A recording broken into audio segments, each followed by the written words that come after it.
사랑하고 축복합니다. 우리 함께 옆에 있는 분들과 인사하겠습니다. 예수님을 바라보십시오.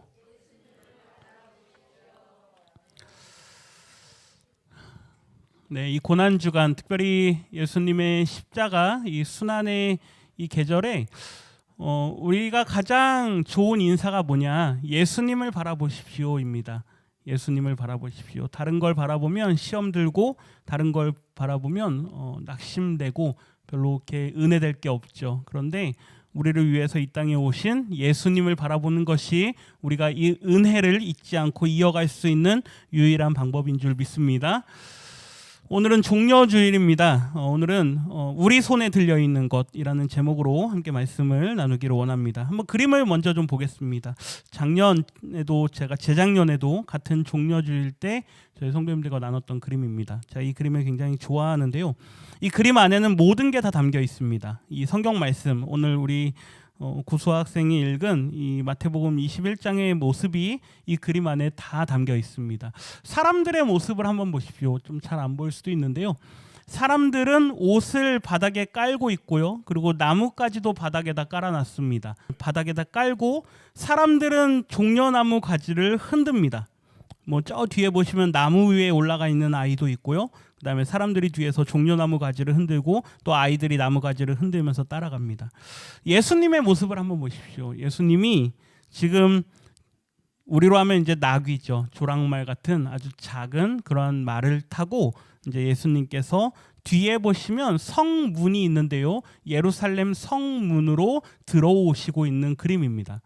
저 그림 안에 이 오늘 읽은 마태복음 21장의 모든 내용들이 다 그려져 있죠. 그러면서 사람들이 외치는 말이 있습니다. 우리 같이 한번 읽어보겠습니다. 호산나 다윗의 자손이여 찬송하리로다. 주의 이름으로 오시는 이여 가장 높은 곳에서 호산나. 아멘. 사람들이 외칩니다. 호산나 다윗의 자손이여 찬송하리로다. 주의 이름으로 오시는 이여. 이것은 구약의 시편의 말씀인데요. 시편의 말씀을 사람들이 인용하면서 그 예언된 메시아로서 이제 우리에게 그리스도가 메시아가 오시는구나. 이 호산나라는 단어가요. 히브리어로 호시아나 해가지고요. 이 호시아라고 하는 단어는 구원이라는 단어입니다. 구원.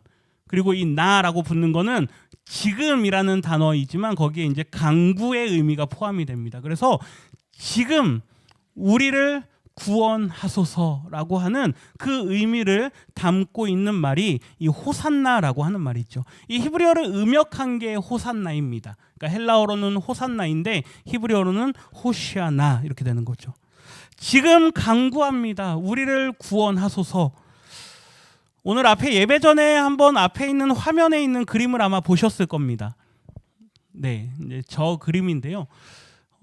많은 그림들을 이렇게 보다가 제가 오늘 말씀에 정말로 주목하고자 했던 그 세 개의 상징물이 한 그림 안에 이렇게 들어있는, 보통 종려나무 때 저런 이제 가시면류관, 그 다음에 종려나무 잎, 그 다음에 못, 이런 것들을 주로 이제 그림으로 이렇게 많이 해놓는데요. 저 오브제 세 가지를 한 그림 안에 이렇게 아주 잘 담아놨습니다. 오늘은 저 세 가지의 의미에 대해서 함께 생각하고 우리 손에 무엇이 담겨 있는가 이것을 함께 좀 보려고 합니다. 먼저 종려나무 가지인데요. 우리 손에 들려 있는 것 첫 번째 종려나무 가지입니다. 아까 그림에 본 것처럼 사람들이 들어올 때 종려나무 가지를 들고 예수님을 향해서 이렇게 막 흔드는 모습, 그런 모습이죠. 요한복음 12장 13절 말씀인데요. 우리 같이 한번 읽어보겠습니다. 종려나무 가지를 가지고 맞으러 나가 외치되 호산나 찬송하리로다. 주의 이름으로 오시는 이 곧 이스라엘의 왕이시여 하더라. 아멘.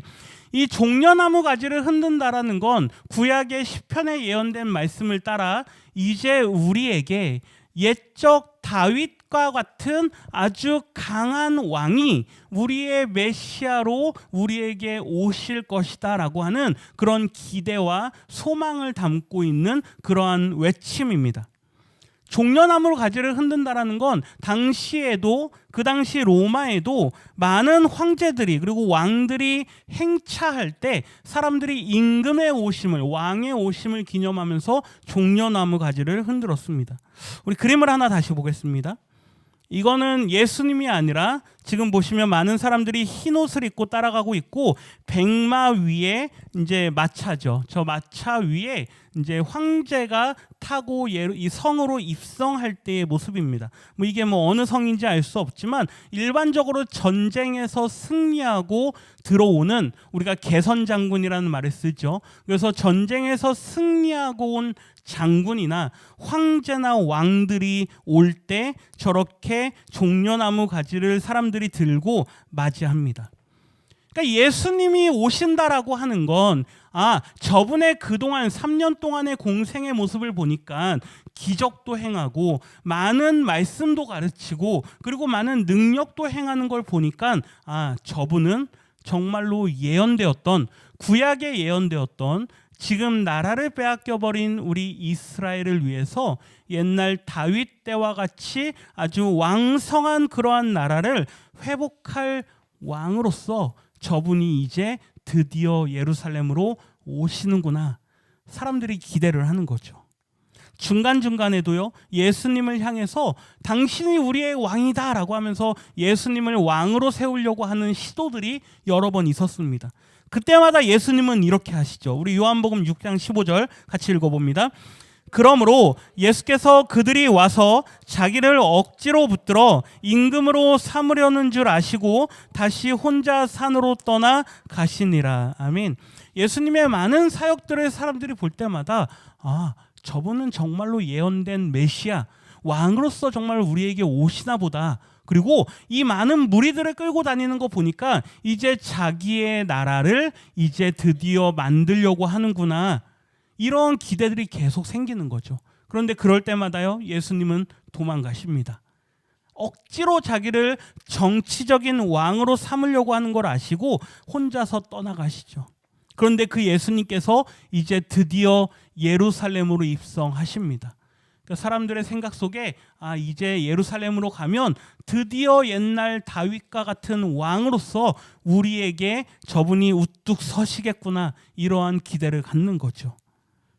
그 당시에 사람들의 손에 들려있던 것은 종려나무 가지였습니다. 그런데 그 종려나무 가지가 갖고 있던 의미는 그들이 헛된 기대를 가지고 있었다라고 하는 것이죠. 세상의 왕으로 우리에게 오시는 그 예수님에 대한 기대를 가지고 있었다라고 하는 것입니다.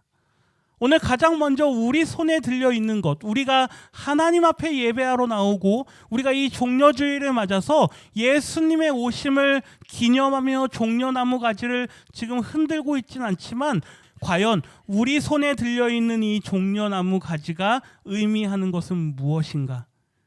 예수님께서 십자가를 지기 위해서 예루살렘 성에 들어가시는 것을 같은 마음으로 우리가 오늘 이 자리에 앉아 있는가?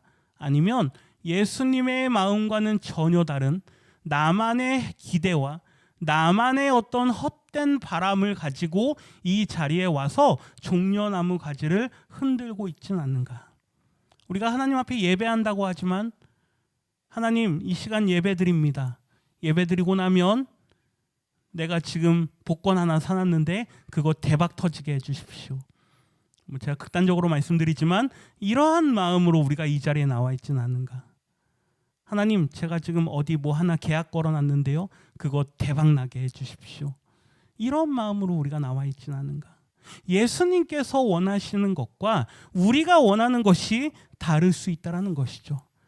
당시 사람들이 손에 들고 있던 이 종려나무 가지는 그들이 갖고 있던 헛된 기대를 상징합니다. 오늘 우리는 그 모든 헛된 기대들을 다 내려놓아야 될 줄 믿습니다. 두 번째입니다. 예수님께서 이제 예루살렘 성에 입성하시고 일주일 동안의 사역들을 감당하시는데요, 요일별로 하는 일들이 있습니다. 그러다가 이제 재판에 넘겨지게 됩니다. 붙들려 가게 되고 가룟 유다의 배신과 함께 붙들려 가게 되고 재판에 불려가게 되죠. 그리고 거기에서 결국 사형을 판결받게 됩니다. 사람들이 그 예수님을 끌고 다니면서 온갖 모욕과 수치를 예수님에게 안기면서 결국 그분에게 가시로 만든 면류관을 씌웁니다. 우리 마태복음 27장인데요. 우리 29절 상반절 말씀만 읽어봅니다. 가시관을 엮어 그 머리에 씌우고 갈대를 그 오른손에 들리고. 아멘. 두 번째 오브제는 가시관인데요. 이 가시관을 엮어가지고 예수님의 머리에다 씌웁니다. 앞서도 말씀드렸지만 그림을 다시 한번 보면 이 머리에다 쓰는 것은 월계관이죠. 아주 영광스러운 월계관입니다. 옛날 우리 그 마라톤의 송기정 선수가 우승한 다음에 머리에 뭘 씁니까? 월계관을 쓰죠. 당시 전쟁에서 승리하고 온 장군이나 황제들에게는 면류관을 씌웠습니다. 월계관을 씌웠죠. 그런데 예수님에게는 무엇을 씌우느냐? 바로 가시로 만든 면류관을 씌웁니다. 이 엘그레코라고 하는 화가가 그린 그림이 있는데요. 그리스도께서 십자가를 지고 이 머리에 관을 쓰고 있는 모습입니다. 당연히 가시로 만들었기 때문에 머리에서는 피가 흘렀겠죠. 29절 하반절 말씀 같이 읽어봅니다. 그 앞에서 무릎을 꿇고 희롱하여 이르되 유대인의 왕이여 평안할지어다 하며. 아멘. 그 사람들이 예수님 앞에 무릎을 꿇고 저렇게 가시관을 쓰고 십자가를 짊어지고 골고다를 향해 가고 있는 그분을 향해서 사람들이 무릎을 꿇고 희롱하며 말합니다. 유대인의 왕이여. 보십시오. 예수님이 예루살렘으로 입성하실 며칠 전만 해도 그들은 예수님을 향해서 환호했습니다. 당신이 우리의 왕이다. 당신이 이 이스라엘을 회복시키고 이제 강력한 나라로 이 이스라엘을 재건할 것이다. 그런데 그들의 기대와는 다르게 예수님께서 끌려가시고 재판을 받으시고 그런 이 모습들을 보면서 뭐야? 우리가 기대했던 군사들은 어디 있는가? 우리가 기대했던 그 말을 탄 군대는 어디 있는가? 사람들이 점점 예수님을 향해서 배신감을 갖기 시작합니다. 그러면서 예수님을 향해서 모든 모욕과 모든 수치를 예수님에게 폭발시킵니다. 당신이 왕이라고 하지 않았느냐? 예수님은 왕이라고 한 적이 없습니다. 자기들이 왕으로 삼으려고 계속했죠. 유대인의 왕이여 평안할지어다. 30절 말씀 같이 읽습니다. 그에게 침 뱉고 갈대를 빼앗아 그의 머리를 치더라. 아멘. 예수님을 향해서 침을 뱉고 그 손에 갈대들을 자기들이 쥐어놨습니다. 이거는 왕으로 오는 사람을 상징하는 지팡이와 같은 것들을 보여주는 거죠. 그런데 그것을 빼앗아 버리고 머리를 치면서 예수님을 향해서 모욕을 안깁니다. 두 번째 가시면류관은 수치와 모욕으로 변화되는 거죠. 한번 보십시오. 처음 사람들의 기대는 교회에 올 때 사람들은 무언가를 기대하고 옵니다.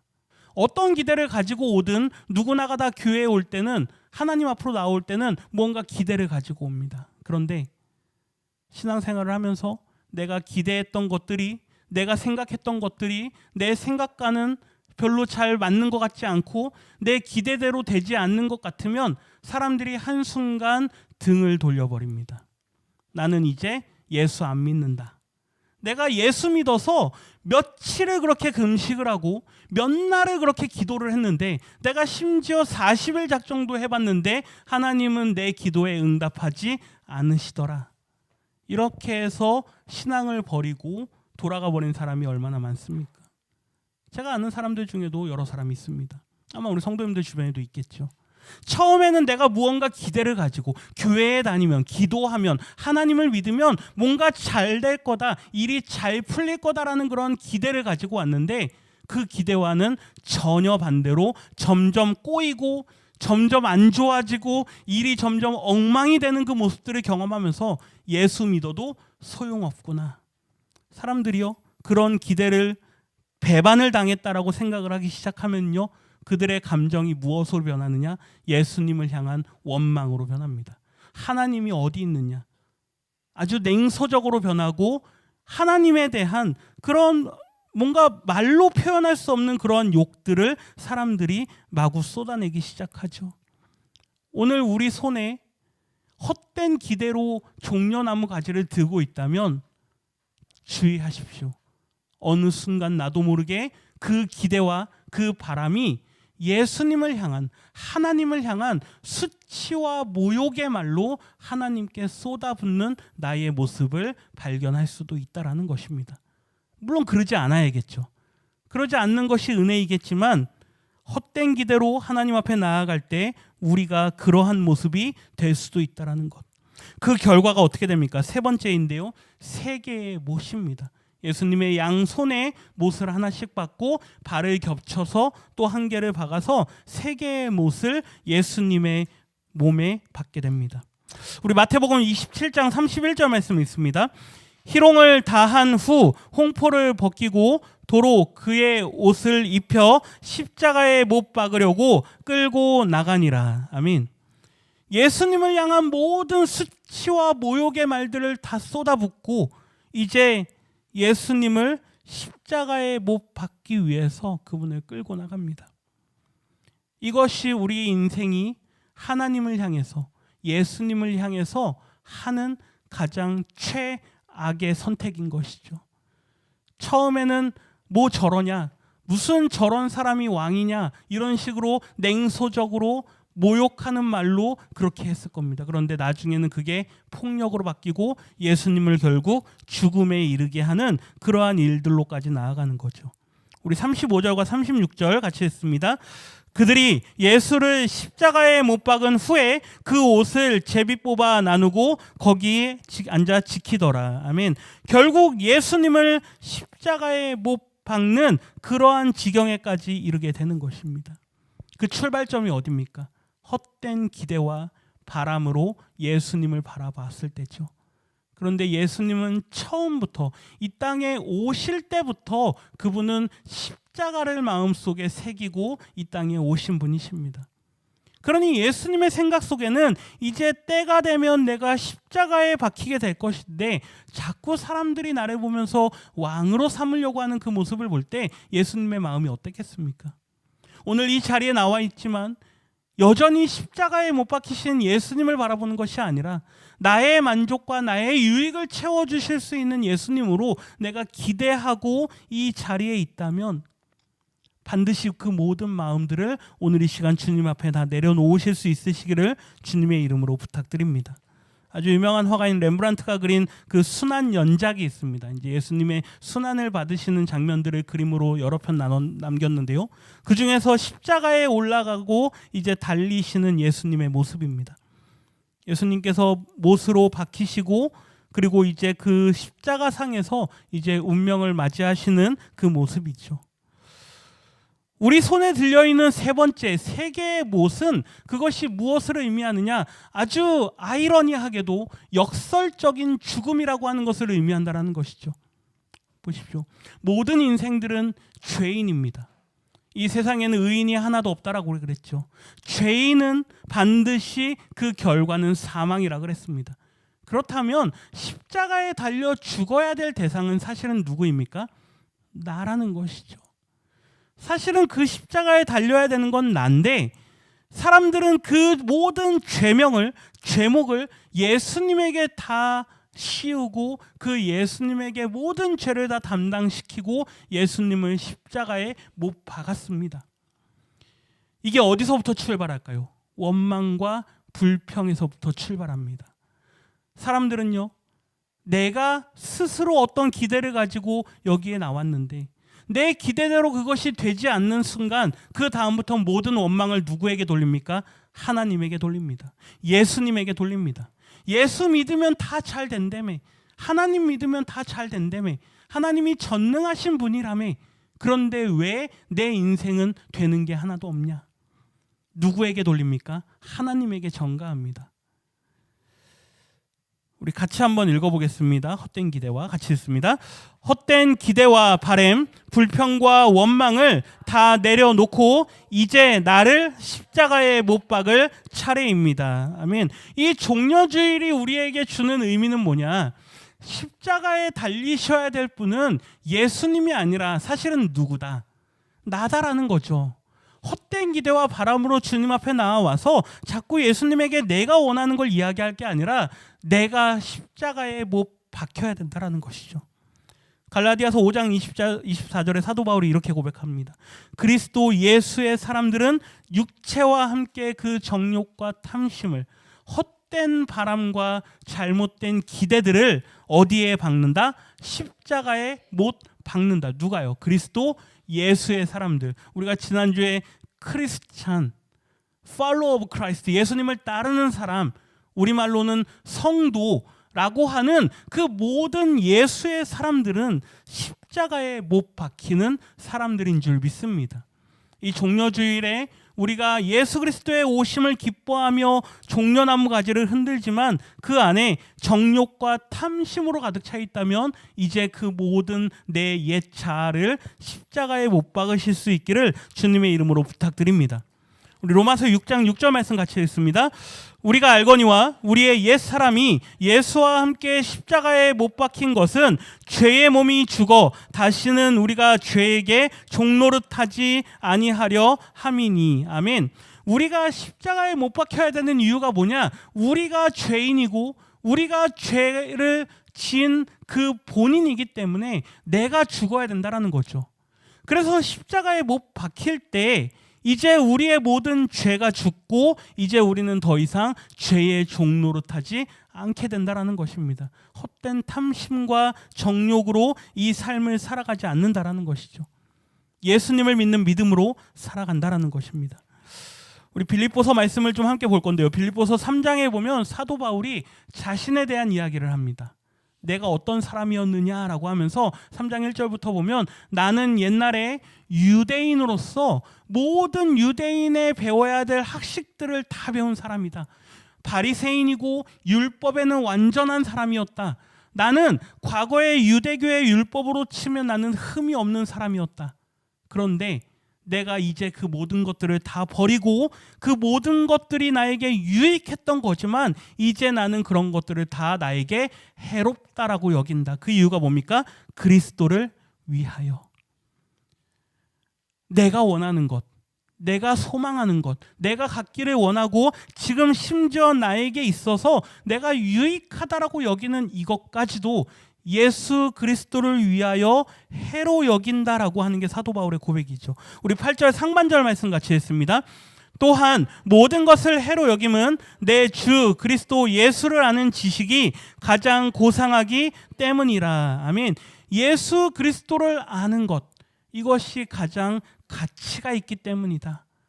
내가 지금 무엇을 가지고 있던, 내가 그것을 자랑거리로 삼지 않고자 하는 이유는 그것이 예수 그리스도를 아는 것보다 더 가치가 없기 때문에, 오직 예수님을 아는 것이 나에게 가장 가치가 있는 것이다. 심지어 사도 바울은요, 그 모든 것들을 내가 갖고 있는, 내가 잘한다라고 하는 거, 내가 소유하고 있는 거, 내가 능력이라고 하는 거, 나에게 유익하다라고 하는 이 모든 것들을요, 배설물이다라고 이야기를 합니다.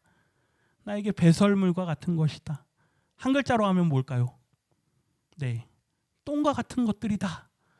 내가 다 유익하다라고 했던 것들은 나에게 가장 가치가 없는 것이다. 배설물은 어떻게 합니까? 다 흘려 보냅니다. 배설물을 모아두는 사람은 없죠. 배설물은 다 흘려 보내는 겁니다.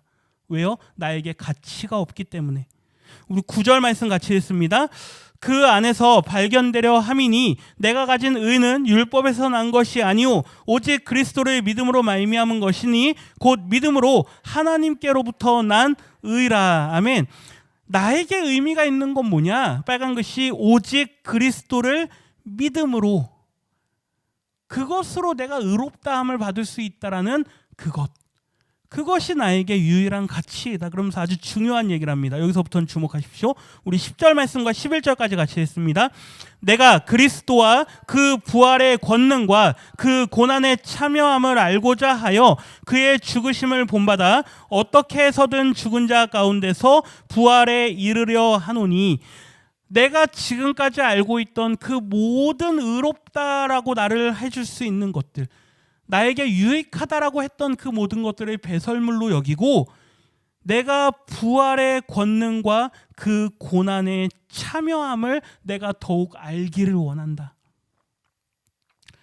우리가 오늘 이 자리에서 종려나무 가지를 흔들고 내가 어떤 원하는 것을 가지고 나왔든 그것을 배설물로 여기고 내가 정말로 알기를 원하는 건 부활의 권능과 지금 비록 고난에 내가 참여하지만 그것이 의미가 있고 가치가 있는 것임을 내가 알기를 원합니다.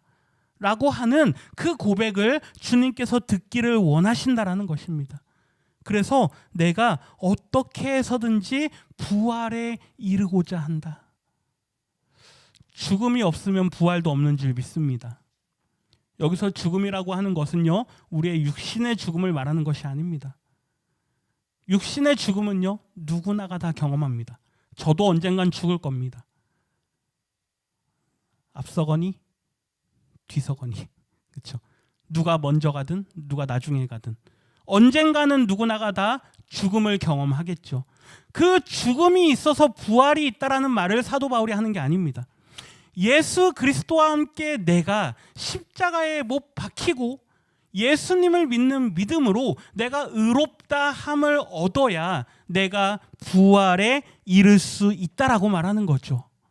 생명의 부활로 나아가는 것을 말하는 것입니다. 예수님을 믿는 믿음이 없이 헛된 기대와 바람만을 가지고 이 삶을 살다가 죽음을 맞이하면 거기에도 부활이 있습니다. 사망의 부활로 나아가게 되겠죠. 영원한 형벌로 나아가게 될 것입니다. 그래서 사도 바울은 12절부터 우리 14절까지 말씀 뜻을 생각하면서 같이 읽고 마치겠습니다. 내가 이미 얻었다 함도 아니요 온전히 이루었다 함도 아니라 오직 내가 그리스도 예수께 잡힌 바 된 그것을 잡으려고 달려가노라. 형제들아, 나는 아직 내가 잡은 줄로 여기지 아니하고 오직 한 일, 즉 뒤에 있는 것을 잊어버리고 앞에 있는 것을 잡으려고 표대를 향하여 그리스도 예수 안에서 하나님이 위에서 부르신 부름의 상을 위하여 달려가노라. 아멘. 12절 보십시오. 아직 이루지도 않았고 아직 온전히 이룬 것도 아니다. 예수님을 믿는 믿음이 내 안에 있지만 우리의 구원은 아직 완성되지 않았습니다. 그래서 나는 그것을 잡기 위해서, 이 까탈람바노라고 하는 것이요, 이것이 무언가를 잡는다라는 의미인데요, 내가 구원을 잡기 위해서 나는 뭐한다? 달려간다. 우리 손에 쥐어있는 것이 헛된 바람과 기대가 있다면 그것을 다 내려놓으시고 우리가 잡아야 되는 건 구원인 줄 믿습니다. 우리 손에 무엇이 들려있냐 이거죠. 종려나무 가지가 지금 우리를 구원하소서라고 사람들이 호산나라고 외치지만 그 구원이 내 육신의 구원인가, 내 인생의 구원인가, 아니면 우리의 영혼의 구원인가? 하나님께서 나를 위한 구원을 이루시기 위하여서 예수님을 이 땅에 보내셨습니다. 13절에 보면 앞에 있는 것, 즉 내 앞에 놓여있는 구원을 잡기 위해서 내가 달려간다라고 말하죠. 14절입니다. 부름의 상을 위하여 나는 뭐한다? 달려간다. 우리 성도님들, 제가 부탁드리는 건 나는 이미 다 했다. 그동안 내가 신앙생활하면서 많은 걸 이루었다. 이러한 착각에 빠지지 않으시기를 부탁드립니다. 우리는 아직 완성되지 않았습니다. 달려가야 되는 사람들이죠. 무엇을 이루기 위해서요? 구원을 이루기 위해서. 이 부름의 상이라는 걸 우리가 상급으로 해석하시면 안 됩니다. 이것은 구원을 말하는 겁니다. 내가 구원을 이루기 위해서 나는 달려간다. 멈춰 있으시면 안 됩니다. 주님께서 우리를 부르시는 그날까지 나에게 맡겨진 그 예배의 자리에서, 그 섬김의 자리에서, 전도의 자리에서, 봉사의 자리에서 맡겨진 일들을 끝까지 최선을 다하시면서 이루어 가실 수 있기를 주님의 이름으로 부탁드립니다. 오늘은 종려주일입니다. 종려나무 가지, 가시면류관, 이 세 개의 못, 이것을 가지고 예수님을 향해서 헛되게 바라봤던 그들과는 다르게 이제 우리는 사도 바울과 같이 부름의 상을 위하여서 믿음으로 앞으로 달려나가실 수 있는 우리 모든 성도님들이 되시기를 주님의 이름으로 축원합니다.